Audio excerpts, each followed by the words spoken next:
Pengguguran janin dalam kalangan wanita dan remaja.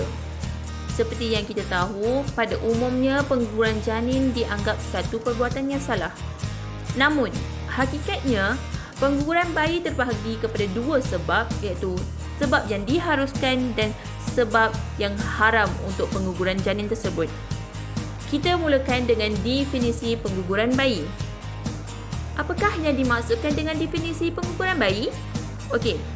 Pengguguran bayi ialah pemisahan janin daripada rahim ibu yang masih belum cukup matang.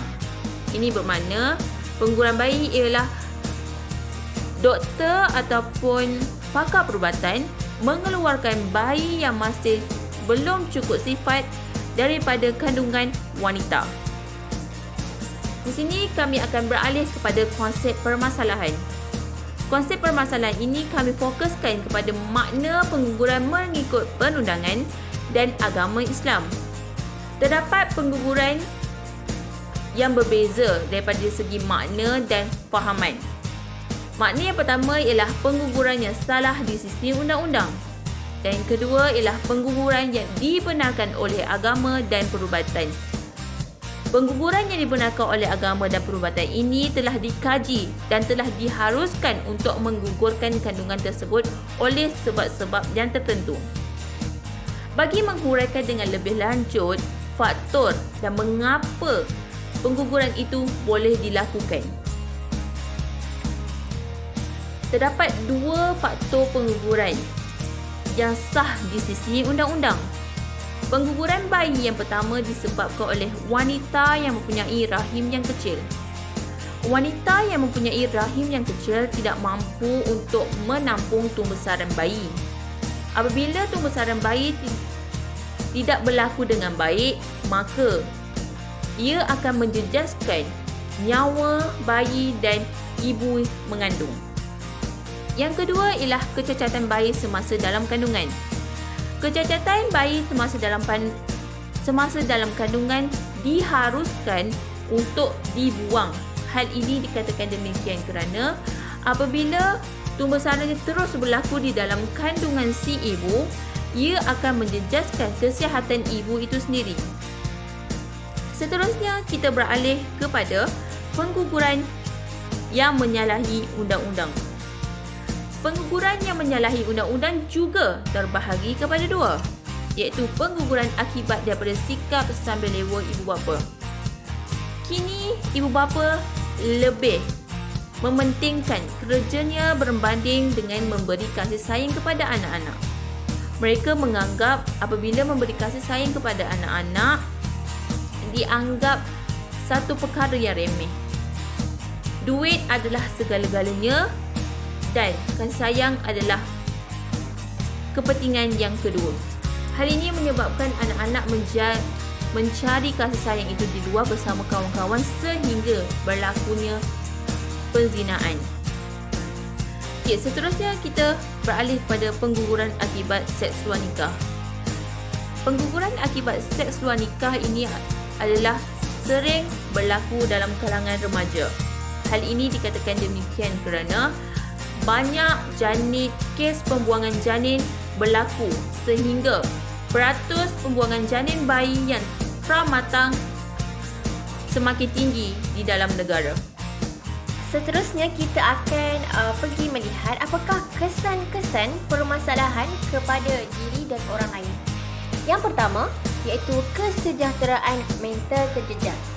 Selepas melakukan pengguguran janin, kebanyakan remaja akan mengalami satu perasaan iaitu rasa lega, dan pada masa yang sama mereka juga akan mengalami tekanan terhadap keputusan yang telah mereka ambil untuk menggugurkan kandungan tersebut. Walau bagaimanapun, kebanyakan kajian menunjukkan bahawa wanita yang menggugurkan kandungan cenderung untuk berperasaan negatif. Jadi ia akan meningkatkan kesejahteraan mental. Seterusnya adalah kesan terhadap interaksi sosial. Disebabkan pelaku ataupun individu melakukan perkara yang salah, iaitu menggugurkan kandungan, iaitu ia menyalahi norma masyarakat. Mereka akan merasa takut untuk bersosial kerana mereka khawatir akan dilabel dengan kata-kata kejian dan makian daripada masyarakat setempat. Ia akan memberikan kesan yang sangat-sangat teruk kepada sosial pelaku tersebut. Yang ketiga iaitu kesihatan diri terjejas. Kebanyakan wanita menggunakan ubat untuk jalan pintas menggugurkan kandungan bayi mereka. Kaedah ini sebenarnya sangat berbahaya jika pengguguran tersebut tidak dikendalikan oleh golongan profesional walaupun individu tersebut menggunakan ubat herba sebelum jadi. Dan apabila mereka menggunakan ubat-ubatan yang tidak berdaftar untuk menggugurkan kandungan, ia akan menyebabkan kesihatan diri pelaku terjejas. Baiklah, seterusnya kita akan beralih kepada strategi menangani permasalahan, iaitu bagaimana kita nak mengurangkan masalah pengguguran ini.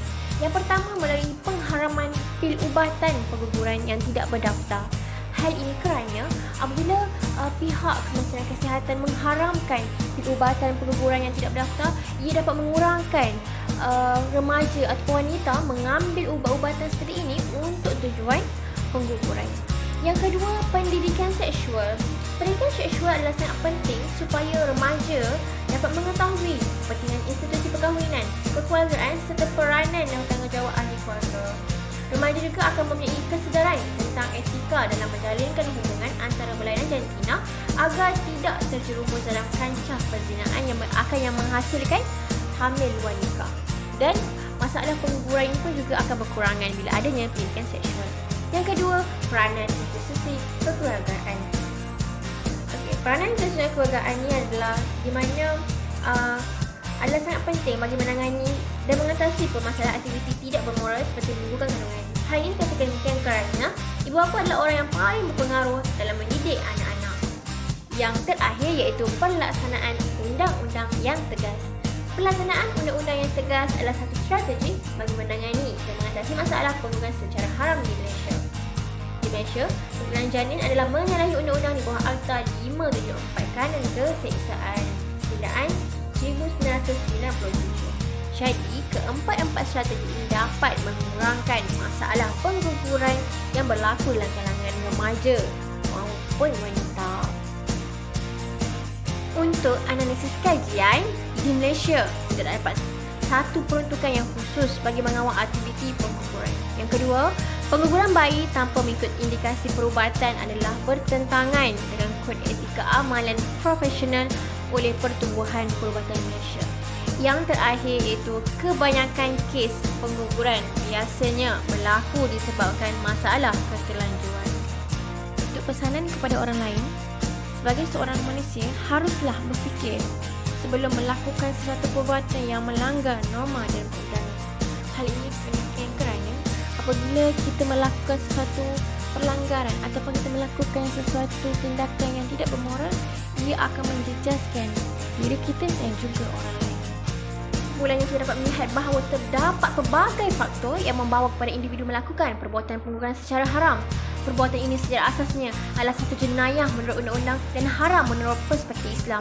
Tindakan pengguguran bayi ini dianggap membunuh dan melanggar etika dan norma kemanusiaan. Semua pihak haruslah memainkan peranan penting bagi membantras masalah ini daripada terus berlaku. Sekian, terima kasih.